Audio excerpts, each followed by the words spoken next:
Assalamualaikum warahmatullahi wabarakatuh. Shalom, Om Swastiastu, Namo Buddhaya, Salam Kebajikan. Hello Alsayans, welcome back to another podcast of Alsay LC USK. It's been a while sejak Alsay LC USK posting podcast nih, but here we are with a new concept dan tentunya dengan topik yang gak kalah keren dari topik-topik yang pernah dibahas di podcast-podcast sebelumnya. Nah, maybe for some of you guys, this theme is kind of crucial dan mungkin seakan-akan tes CPNS ini bisa memberikan arah hidup yang lebih baik bagi kalian semua. That's why LC USK kali ini akan menghadirkan pemateri yang gak kalah kompeten dari pemateri sebelumnya dan tentunya dapat memberikan insight yang bermanfaat bagi kita semua.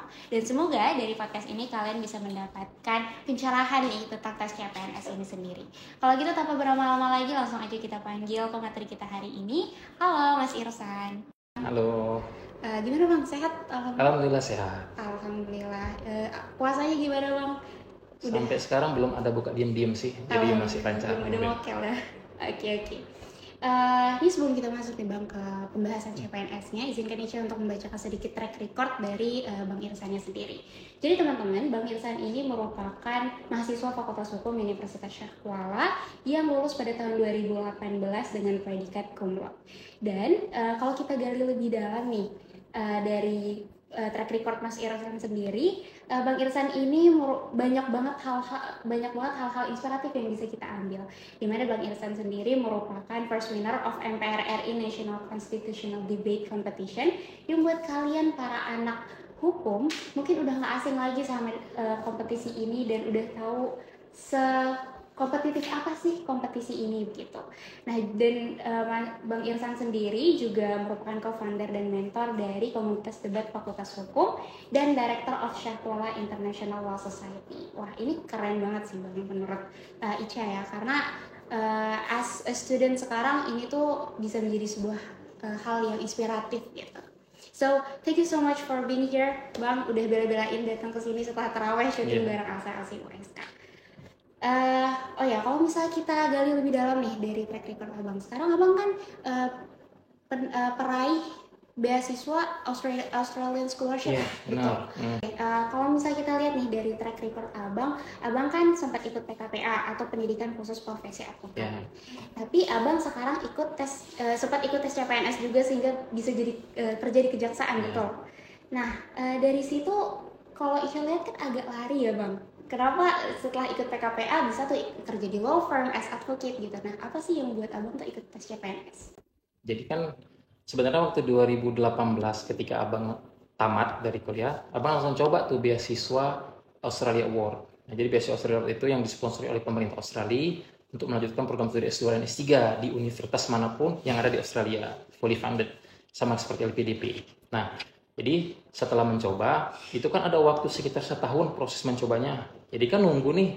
Nah, kita kan sebagai law student itu nggak bisa dong, kita cuma nunggu, cuma berharap gitu. Kita pasti akan mikir tuh, apa sih kalau plan B nanti kalau plan A ini gagal gitu. Jadi cobalah ikut PKPA dengan sisa tabungan dari lomba-lomba yang pernah diikuti dan uang jajan yang pernah dikasih. Kebetulan setelah ikut, itu selesai, pengumuman beasiswanya keluar. Dan ternyata alhamdulillah lulus. Memang niatnya dulu pingin jadi advokat, apalagi kita masuk hukum pasti pingin dong kerjanya di firma hukum internasional dan sebagainya seperti itu. Tapi gara-gara COVID ada pemutusan hubungan kerja besar-besaran, kemudian sempat banyak firma hukum itu yang nggak buka sama sekali, kemudian beasiswa juga yang harusnya sudah berangkat di tahun 2020 harus ditunda karena negara Australia pada saat itu tutup border. Jadi tidak ada boleh yang masuk, keluar tidak boleh, apalagi masuk gitu sih. Terpaksa harus menunda. Nah, di masa menunda ini ada pengumuman buka CPNS. Awalnya masih ragu, setelah diskusi bersama dengan orang tua dan teman-teman terdekat, termasuk sama adik gitu. Akhirnya why not gitu kan. Namanya juga kita boleh mempunyai visi dan isi tujuan ke depan. Tapi ingat iya, jangan pernah skip kalau ada opportunity yang bagus gitu. Jadi akhirnya nyoba, dapat lagi pemberitahuan bahwasannya di tahun 2022 itu akan berangkat ke Australia, udah bisa berangkat. Ya sudahlah, namanya juga tes. Nah, siapa tahu lulus. Tapi prinsip abang dari dulu, walaupun tesnya coba-coba, tesnya tetap harus serius. Nah itu penting gitu. Kenapa? Karena itu sebagai ikhtiar dalam doa kita. Kita boleh punya rencana A, kita ikut rencana B, tapi rencana B ini harus ikutnya betul-betul juga serius. Ya kalau memang nggak lulus, kita nggak nyesel, nggak ada tuh alasan kenapa ya saya nggak coba serius.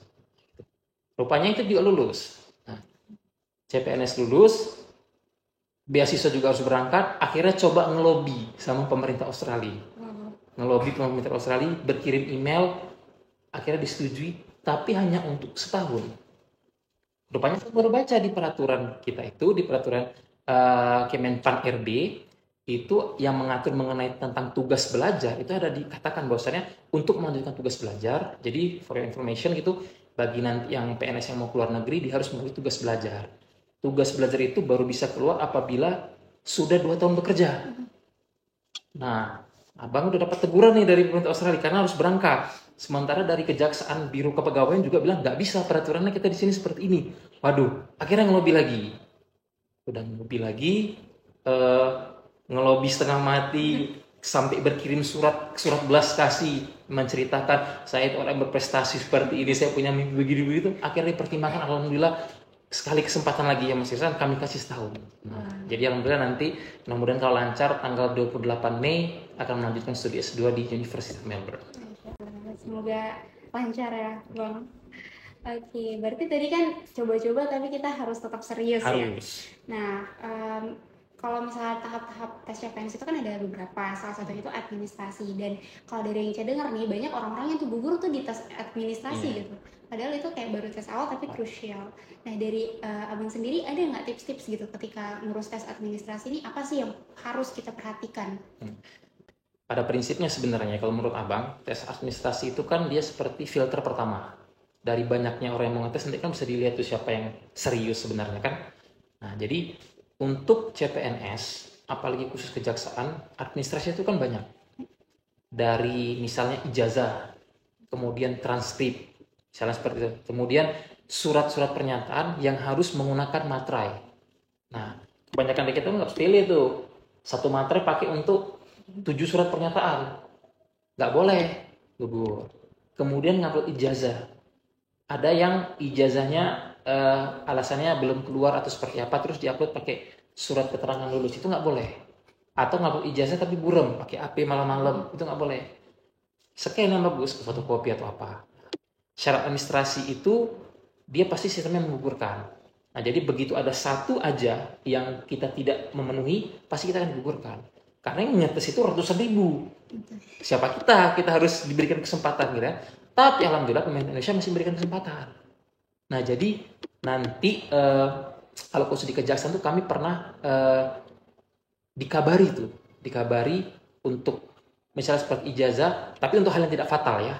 Nah, jadi minta disuruh upload ulang. Jadi kita nanti dikirim SMS dari pusatnya di Biro Kepegawaian sana atau Biro Kepegawaian yang ada di Kejaksaan Tinggi gitu. Jadi nanti kita benerin. Tapi tadi untuk hal yang krusial seperti lupa upload kah atau pakai materai yang ini kah atau tidak satu dokumen tidak terupload gara-gara berbagai alasan seperti itu tidak akan dimaafkan. Jadi langsung gugur itu.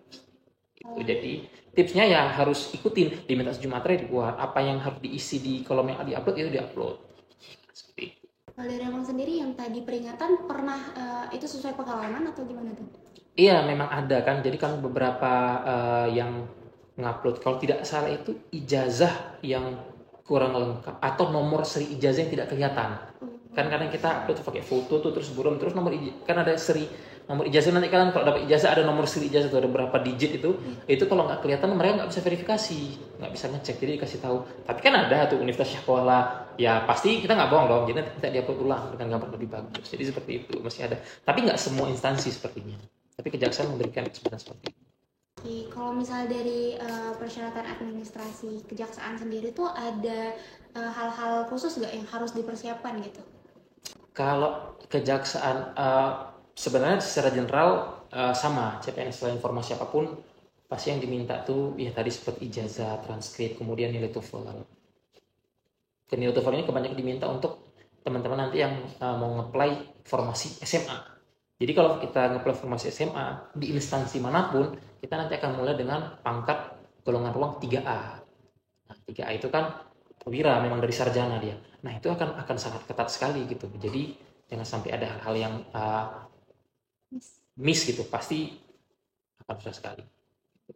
Kalau misalnya dari tes CPNS kemarin, ketika pembelajarannya itu ada tips gak dari Mas Kare? Kayaknya tes SKD itu susah banget. Nah, setelah administrasi kan kita lompat tuh ke SKD, seleksi kompetensi dasar. Nah itu terbagi dari 3. Yang pertama itu tes intelijensia umum, kemudian ada tes wawasan kebangsaan, dan ada tes kepribadian.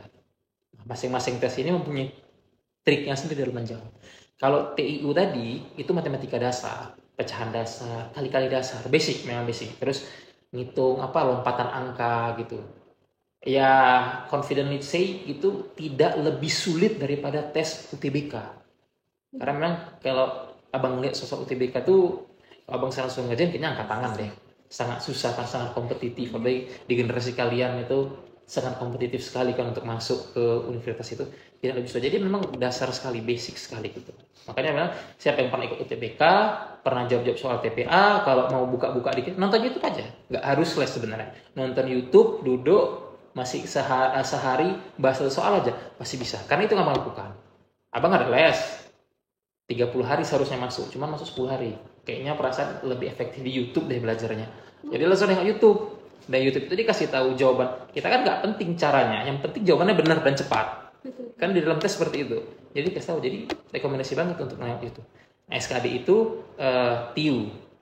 Tapi yang paling diwaspadai itu sebenarnya tes wawasan kebangsaan.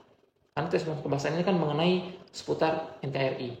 Itu acak banget gitu. Nanti diambil contoh kasus yang terjadi di Papua sana, menurut kamu ini salah satu jiwa patriotisme atau bukan atau ini. Jadi kalau kita nggak tahu dan kita tidak pernah membaca gitu, kayaknya akan sangat sulit menjawab. Kalau tes kepribadian itu nggak mudah juga sih, cuman itu yang paling melegakan karena memang kepribadian kita nanti berisi soal gitu, dikasih 5 jawaban menurut hati nurani kita mana gitu. Tapi memang dia pakai poin. Jadi kuncinya kalau di tes kepribadian itu, jawablah selogis mungkin, bukan jawab sebaik mungkin. Ini contoh soal. Ada contoh soal, ingat, kamu sedang telat pergi ke kantor. Perginya jam 7:30 dan masuk jam 8. Sementara jarak tempuh kantor itu pas setengah jam. Di tengah jalan, kamu melihat ibu-ibu yang jatuh dari kendaraan bermotornya. Apa yang akan kamu lakukan? Kebanyakan orang mungkin jawabnya, saya akan membantu ibu itu. No, itu nilai paling terendah. Jadi, lihat nanti ada pilihan jawabnya. Lihat situasi, kalau ramai ditinggalkan, kalau sepi baru dibantu gitu. Jadi pilihnya itu, kalau ada orang, tinggalin aja, karena kita telat gitu. Jadi bukan nggak akan kita sendiri yang melakukan, banyak orang lain gitu. Itu contoh nanti soalnya soal unik seperti itu. Nah, jadi yang nggak susah juga, tapi nggak mudah juga gitu. Tadi kan abang belajarnya dari YouTube ya gitu. Berarti kalau misalnya untuk pertanyaan-pertanyaan itu emang muter setiap tahun itu aja gitu ya? Iya, setiap tahun itu aja. Cuman soalnya aja paling dirubah ya. Sama seperti yang tadi kayak deret angka itu kan angkanya aja dirubah. Tapi yang dipelajari itu juga. Jadi polanya sebenarnya sama, cuman angkanya aja yang berubah gitu. Belajar deret, ada duduk kursi apa sih, lupa namanya kan. Habis itu ada pokoknya bermain dengan angka. Sebenarnya semuanya sama, soalnya saja yang berubah. Jadi di YouTube kita tinggal belajar bagaimana cara menjawabnya, apapun soalnya tinggal dirubah aja kan angkanya. Kalau misalnya dari YouTube channelnya nih, dari abang ada saran nggak gitu beberapa YouTube channel?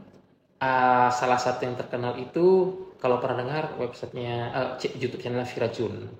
Jadi kalau nggak salah Virajun itu PNS gimana gitu. Jadi itu membahas mengenai soal, bukan maksudnya mengiklankan ya, tapi memang salah satu yang paling komprehensif itu gitu. Dan banyak lagi gitu. Jadi tapi masing-masing orang berbeda. Ada yang tipe soal yang harus dilihat dari YouTube channel yang ini. Ada yang tipe soal dia gitu. Seperti itu. Jadi nggak bisa satu gitu. Masing-masing guru yang ada di YouTube itu menjelaskan dengan metode yang berbeda-beda. Yang penting jawabannya satu. Jadi mana yang paling mudah, mana yang paling singkat, itu kita ambil. Jadi kayak kita menyesuaikan metode belajar kita sama yang mereka gitu ya. Itu betul. Kalau misalnya dari tes CPNS kemarin, abang ngambil formasinya apa tuh? Ngambil formasi calon jaksa. Jadi di kejaksaan itu formasi yang dibuka bukan hanya calon jaksa. Untuk S1 itu ada banyak gitu. Pertama calon jaksa udah pasti yang inti kan. Kemudian ada namanya analis forensik digital. Itu dari S1 teknik sipil, teknik elektro, sama komputer. Kemudian ada formasi analis penilai pemerintah kalau tidak salah. Jadi penilai pemerintah itu dari ekonomi manajemen atau nama ekonomi akuntansi. Nah, sama-sama 3A, cuman tugas dan tupoksinya berbeda-beda. Untuk SMA ada juga seperti pengawal tahanan, pengemudi, kemudian yang ngurus mengenai administrasi perkara gitu, itu SMA juga. Yang dari D3 juga ada. Seperti namanya misalnya pengolah data intelijen. Khususnya memang kerja di bagian seksi intelijen aja. Mengolah data intelijen yang masuk segala macam itu dari D3 komputer atau D3 apa lagi ya Bang, tapi yang penting D3 komputer. Jadi banyak formasinya. Nah, kalau formasi calon jaksa ini seperti yang tadi karena dia inti, syaratnya harus sarjana hukum. Jadi tidak semua pegawai kejaksaan itu adalah jaksa. Nah, jadi jaksa itu hanya yang gelar sarjana hukum. Yang gelar sarjana hukum pun punya opsi untuk daftar formasi lain di Kejaksaan Agung. Misalnya formasi analis rancangan naskah perjanjian. Jadi kita tuh kayak lawyer pemerintah. Kontrak kita yang analisa.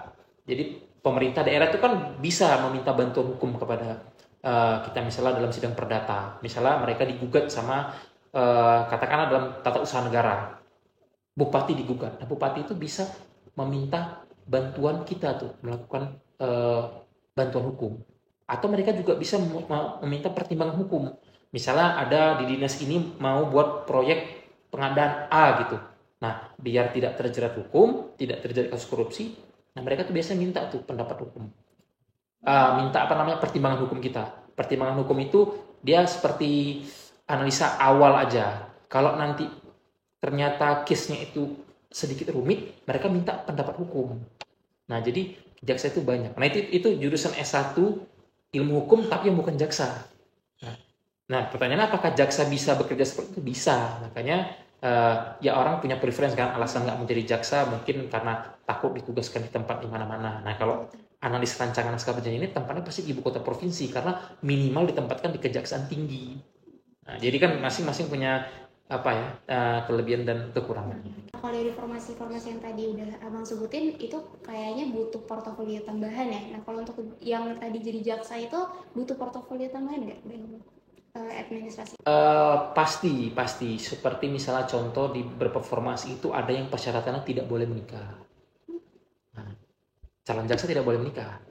Nanti setelah diangkat, dilantik menjadi PNS, setelah 1 tahun bekerja baru boleh menikah. Sebelum itu nggak boleh. Alasannya karena jaksa itu kan mobile sekali. Calon jaksa itu mobile. Jadi kita bisa ditempatkan yang dari Aceh bisa ditempatkan di Papua, di Jakarta, di Aceh juga. Yang dari Papua bisa ke Kalimantan gitu. Jadi takutnya kalau misalnya sudah menikah, apalagi hamil, itu mengganggu untuk penempatan nanti kan. Dan satu lagi, mengganggu ketika mengikuti pendidikan jaksa. Jadi calon jaksa seperti abang sekarang tidak otomatis menjadi jaksa. Ada lagi tesnya untuk menjadi jaksa. Nunggu tes itu 1 sampai 2 tahun. Dan itu dipanggil oleh Kejaksaan Agung nama-nama yang akan ikut ini. Yang diprioritaskan itu adalah yang paling tua. Jadi semakin tua mendekati 30 tahun, kan di Undang-Undang Kejaksaan yang baru, jadi jaksa itu kan maksimal 30 tahun. Jadi calon-calon jaksa yang mendekati 30 tahun itu bakal dipanggil duluan. Untuk mengikuti pendidikan jaksa selama 6 bulan. 4 sampai 6 bulan, gitu, tergantung kebijakan. Nah, jadi persyaratannya pasti ada, spesifiknya ada gitu. Apa spesifiknya? Biasanya tuh nanti Biro Kepegawaian itu akan mengumumkan nanti bukan CPNS. Calon jaksa butuh A, B, C, D. Untuk yang ini butuh A, B, C aja gitu. Yang ini cuma A, B aja gitu. Ini Ica sempat research ya tentang hal ini dan ada tuh orang-orang yang bahas soal strategi dalam memilih formasi gitu. Dari abang sendiri ada nggak strategi ketika pemilihan formasi itu atau langsung aja? Kalau kita memilih satu yang katakan kita ngelihat piring cantik nih, kita mau beli piring cantik, pasti banyak mau beli gitu. Nah, ada piring yang cantik nomor 2, banyak juga, tapi tidak sebanyak yang piring cantik nomor 1. Sama seperti milih formasi di CPNS ini. Kalau instansi yang dia membuka formasi dan itu core bisnisnya, itu pasti banyak minatnya. Kejaksaan Agung itu core bisnisnya itu ya calon jaksa. Kementerian Luar Negeri core bisnisnya itu ya diplomat. Nah, Mahkamah Agung core bisnisnya ya calon hakim. Atau kalau yang tahun abang dulu analis perkara peradilan. Jadi yang instansi yang milik core bisnis seperti itu pasti akan ramai. Nah, jadi milih formasi itu lihat aja opportunity-nya. Misalnya pertimbangan seperti tadi, banyaknya pelamar. Kemudian susah syarat administrasinya. Ada yang seperti jaksa tuh ada berat dan tinggi badan itu menjadi pertimbangan. Dan itu bisa menggugurkan. Kalau kita dinilai terlalu berat badan, overweight, nanti gugur di tes kesehatan. Tinggi, diminta tinggi 160. Kita pas-pas 16, untuk yang perempuan 155. Kita pas 155 tuh. Nanti begitu ditimbang, ternyata timbang rumah sakit kurang rupanya 3, katakan setengah senti gitu, udah nggak lulus. Nah, jadi pertimbangan kalau calon hakim, analis perkara peradilan tuh nggak ada tuh syarat tinggi badan, syarat berat badan nggak ada gitu. Dan dia tidak sistem gugur. Di kejaksaan ada sistem gugur. Tadi syarat tinggi badan sistem gugur, tes kesehatan, ada tes psikotesnya juga sistem gugur. Jadi itu menjadi salah satu faktor kan dalam lain. Tapi orang tadi kembali seperti tadi yang tadi, passion kan beda-beda kan. Orang memilih itu ya tergantung selera dan minat serta cita-cita mereka. Untuk kita lihat kan pertama kalau kita buat pertimbangan ya, kita itu lihat ini peminatnya banyak gitu. Nah terus kita juga lihat kayak kemampuan kita. Nah itu dari abang sempat gak ada pertimbangan kayak jadi ada skala gitu? Enggak, kalau abang memang dari dulu ingin kerja di instansi itu, yang pertama kita bisa bertumbuh. Kita bisa tumbuh. Kita kerja di instansi itu diberikan kesempatan untuk misalnya melanjutkan kuliah. Kemudian instansi itu adalah instansi yang besar dan memiliki kewenangan yang besar. Memiliki kewenangan yang besar berarti tanggung jawab besar dan kerjaan yang lebih challenging dan juga sesuai dengan passion. Nah, hal-hal ini yang menjadi pertimbangan abang ketika menentukan formasi mana yang akan dipilih. Dulu ada tuh dibuka diplomat, terus Mahkamah Agung, calon hakim APP, kemudian calon jaksa. Nah, karena kita biasa itu dengan kehidupan jaksa, karena kan di kuliah juga kita pasti yang kita dengar selalu penuntut umum, habis itu kuasa hukum gitu, habis itu majelis hakim kan, nggak pernah tuh di fakultas kita dengar tuh diplomat, nggak pernah kan. Jadi di mata kuliah wajib kita praktek peradilan pidana aja pasti adik-adik nanti ada yang berperan sebagai kuasa hukum lah, habis itu penuntut umum lah gitu. Jadi udah biasa dengan itu dan kebetulan juga suka, jadi sempat nyari-nyari tuh tugasnya ini apa, terus kalau di sini karirnya bakal kemana gitu. Nah, jadi itu juga jadi pertimbangan tadi, berkembang tadi, bisa menuju ke pendidikan, terus karir ke depan itu bisa akan menjadi apa gitu. Nah, itu juga menjadi pertimbangan. Tapi kan kalau kita lihat dari track record abang tuh kan jurusan hukum internasional ya. Nah, ketika CPNS itu kan ada dibuka nih diplomat. Apa sih yang jadi pertimbangan untuk ngambil kejaksaan alih-alih bukan diplomat gitu? Sebenarnya itu lebih ke ini ya, karena kalau misalnya kita kebanyakan mahasiswa fakultas hukum itu kan, kita di fakultas hukum itu tidak diarahkan. Jadi tidak ada tuh satu kita pernah dipanggil di auditorium misalnya, kemudian didatangkan praktisi, kemudian disampaikan arah kerja yang mana. Jadi yang pidana pasti mau jadi advokat, yang perdata pasti mau jadi advokat di bidang bisnis. Kemudian yang HI pasti saya harus jadi diplomat gitu. Apalagi anak IC kan. Jadi anak IC itu 3 itu. Diplomat 1, advokat di firma hukum 1, sama legal counsel perusahaan. Nah, ya kan? Jadi kita di kotak-kotakan seperti itu. Nah, kalau abang tadi lihat kewenangannya, besar organisasinya, kesempatan kita bertumbuh. Jadi itu menjadi faktor juga. Jadi kita jurusan HI itu tidak mungkin kita kerja di jurusan lain. Dan nanti di dunia kerja, percayalah, itu nggak ada. Semua akan kita bahas. Kita akan kembali lagi ke basic ilmu hukum. Nah, jadi mata kuliah yang sudah kita ambil itu hanya membantu kita untuk bisa berpikir kritis dan menghasilkan sebuah kesimpulan. Nah, jadi seperti kita ada misalnya ngambil mata kuliah apa gitu di bidang pidana, terus nulis tugas segala macam.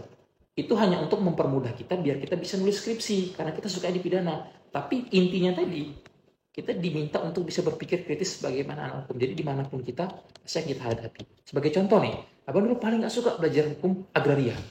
Dan kebetulan nilainya A semua gitu, nggak pernah A hukum agraria kan. AB. Kalau hukum internasional pidana A, perdata A kan, begitu hukum agraria B. Tapi ternyata waktu masuk di kejaksaan, pertama kali ditempatkan di seksi perdata dan tata usaha negara di Banda Maria, disuruh buat pertimbangan hukum masalah pertanahan. Buka lagi aturan mengenai pertanahan dari peraturan presidennya, kemudian peraturan Kementerian Pertanahan. Waduh, abang bilang kok bisa kena ini gitu. Itu akhirnya abang pelajarin, ternyata dimanapun nanti apapun kerjanya pasti akan menghadapi. Jadi jangan di kota-kotain deh. Konsentrasi saya suka HI, saya suka ini. Semua kita akan kembali ke basic ilmu hukum.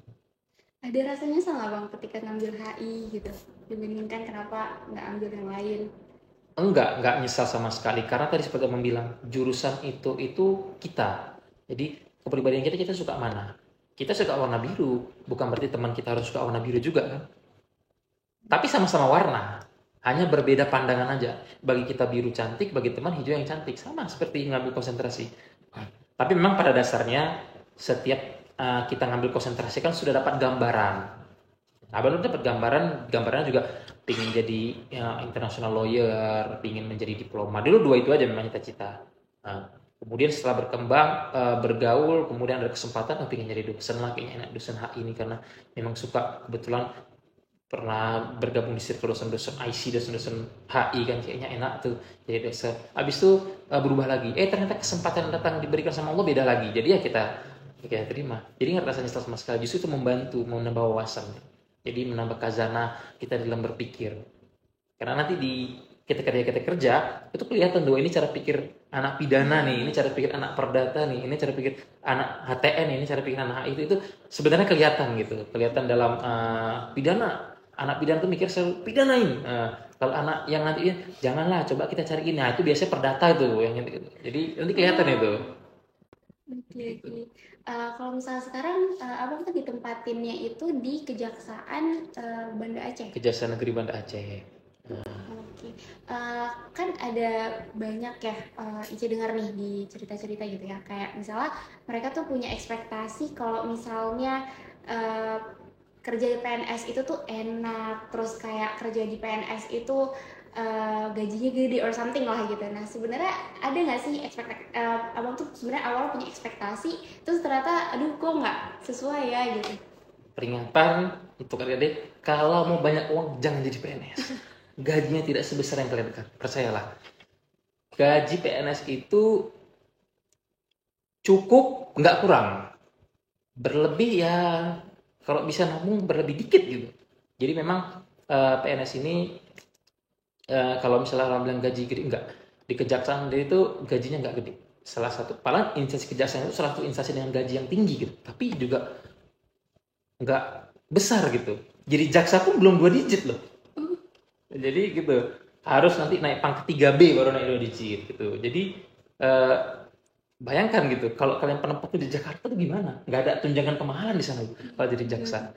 Jadi apa ya menurut abang ya, seseorang memutuskan untuk menjadi hakim, menjadi jaksa, itu mungkin karena pertama cita-cita dan keinginan sebenarnya untuk mengabdi juga bisa. Jadi kerja di pemerintahan abang juga baru dapat. Jadi untuk informasi, salah satu kerjaan yang abang paling tidak suka parah itu adalah jaksa. Karena menurut abang dulu kayaknya jaksa ini tempat anak pidana dan kayak kerja monoton banget gitu. Makanya setiap teman-teman abang yang tahu masuk kejaksaan, mereka kalau dulu tuh nggak habis pikir gitu, gila kata mereka. Padahal kau dulu paling nggak suka jadi jaksa, dia juga jadi calon jaksa sekarang. Nah karena tadi ternyata setelah kita masuk ke dalam, rupanya sangat seru gitu. Jadi tahu ternyata ternyata tidak sekecil itu loh ruang lingkupnya, tidak sekecil itu loh, nggak pidana rupanya jadi jaksa itu. Jadi jaksa itu nggak cuma sidang pidana, nggak cuma sidang jadi jaksa yang nyidangi kasus Jessica, enggak, tapi kasus korupsi. Kemudian jadi jaksa pengacara negara, mewakili pemerintah, jadi lawyer negara, dituntut untuk mempunyai ilmu seperti lawyer internasional, tapi gajinya jauh lebih rendah. Kalau dari sudut pandang ekonomi, rugi banget kan? Gue tamat dari Melbourne gitu misalnya, gue tamat dari Harvard, apa yang jadi jaksa gitu? Kenapa nggak bisa di hukum internasional? Cuman setelah masuk ternyata bekerja di sisi pemerintah tuh ada kayak rasa manis-manisnya gitu, kayak enak gitu. Maksudnya kita tuh kayak ada rasa bangga, pride. Nah, jadi apalagi ketika kita buat ada nangani masalah kasus korupsi gitu, kita buat surat perintah penyelidikan, kita kirim kan, wah itu kayak ternyata inilah. Jadi itu rasa pride. Mungkin di instansi lain ada bedanya sendiri gitu. Cuman di kejaksaan ini itu tadi, ternyata apa yang tidak kita suka tuh setelah kita dalami, ternyata ini sangat besar sekali, sangat enak sekali, sangat enjoy sekali, passion gue lah ibarat. Walaupun dulu kayaknya enggak deh, tapi ternyata ini. Eh, kan abang tadi kalau misalnya tadi cerita itu kita abang tuh ini ya sempat gap gitu, jadi makanya bisa ikut CPNS untuk menunggu pengumuman scholarship gitu. Nah terlepas dari si scholarship ini tuh maksudnya ke Australia dan itu maksudnya keren lah, ada rasa kayak seakan-akan aduh mau ngelepas scholarshipnya aja deh, lanjut aja gitu dari CPNS. Nah ini cerita seru itu, sempat mau ngelepas tapi bukan karena abang. Jadi pada saat abang nunda yang tadi abang bilang nunda setahun itu sudah dikirim surat peringatan dari pemerintah Australia, bukan peringatan, pemberitahuan bahwasannya di situ dikatakan beasiswa abang telah diterminate, sudah diputus karena terlalu lama. Bayangkan waktu itu galau karena tujuan sampai abang sama orang terdekat abang bilang, aduh kalau bisa lebih beasiswa daripada jaksa, kalau bisa keluar aja deh. Akhirnya ya namanya juga maklum ya, namanya juga kayak itu cita-cita kita loh. Main cita-cita kita tuh punya LLM gitu dari kampus bergengsi dunia, terus nanti terserah kemana lah, yang penting punya LLM dulu. Apalagi memperjuangkannya kan setengah mati itu, susah sekali. Apply Australia Award itu sangat kompetitif. Ternyata dapat pemberitaan itu. Setelah kontemplasi sahabat segala macam, sudahlah mungkin ini memang jalan dari Allah kan. Lagi pula sudah dapat kerja kok dan kerja di instansi yang keren, jadi sudahlah nanti di kejaksaan setelah selesai pendidikan jaksa ya mudah-mudahan bisa ikut LPDP atau ada beasiswa dari instansi gitu kan. Pas sebulan 30 hari yang kan itu kisah sedih, jadi kita ingat tuh tanggal kapan terima surat cinta itu kan.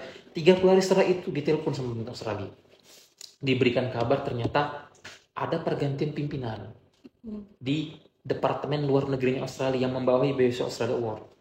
Jadi abang tuh menjadi pertimbangan. Pertimbangannya gini, kenapa kita menterminate orang yang dia kerjanya itu menjadi prioritas beasiswa kita. Begitu abang dikasih tahu, abang datang, aku diterima lagi, akhirnya bisa lanjut S2. Setelah baca ternyata ya kesimpulannya bisa lanjut lagi dan diberikan kesempatan waktu setahun. Nah, makanya ini nggak boleh lagi lewat. Setelah abang kan udah ngerasain nih kerja dulu terus lanjut S2 gitu kan di kedepannya. Menurut abang worth it untuk lanjut langsung S2 atau kerja dulu nih? Saran bagi adik-adik, kerja dulu. Kenapa tuh? Iya, kerja dulu.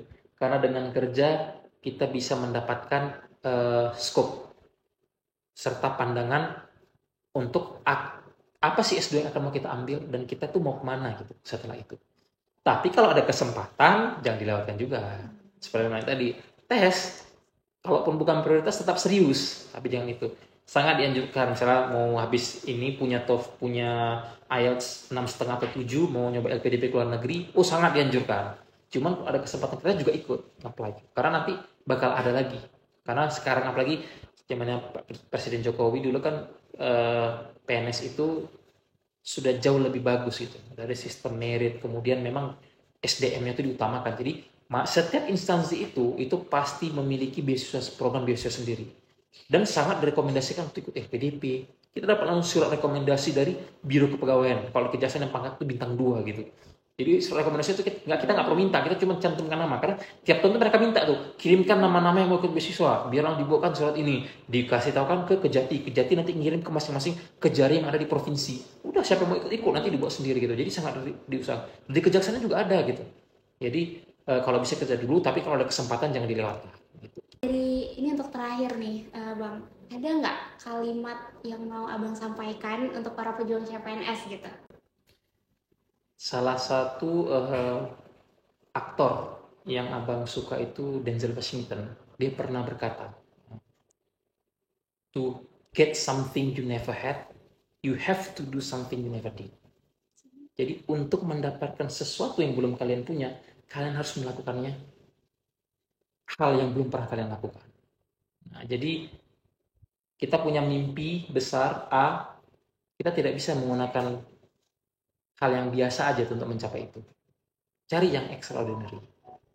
Apapun caranya, tapi jangan lupa diselipkan doa dan dukungan dari orang-orang tersayang, terutama keluarga, kakak, adik, abang, segala macam. Minta doa mereka.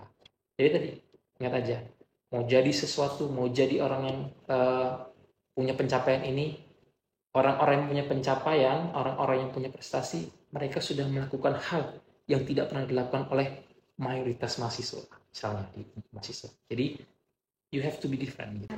Memang we have to be authentic dan juga yang pasti believe on ourselves gitu ya.